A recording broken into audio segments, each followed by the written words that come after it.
ډیر اوریدونکي دا سوال کوي، پوښتنه کوي، وایي چې د نارینه اولاد دپاره که یو خاص وظیفه چې د هغه راوښیه د نارینه اولاد دپاره دا وظیفه چې د هغه د ځانه سره نوټ کړي، ډیر بهترینه وظیفه ده چې د هر چا نارینه اولاد نه وي او که خاوند دي که کور والا دواړه دي دا وظیفه شروع کړي، انشاءالله د الله تعالی په فضل و کرم و مهرباني سره الله تعالی به دې ته نیک صالح د خیر و د عافیت و د برکت و د سلامتي والا اولاد ورلور کی. بسم الله الرحمن الرحیم.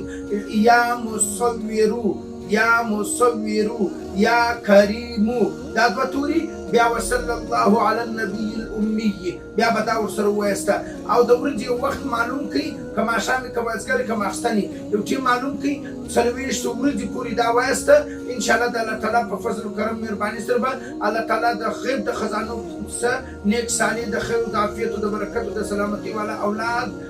نارینه چې دي هغه به درله درکړي. الله تعالی دې ټولو ته شفا کامله عاجله مستمره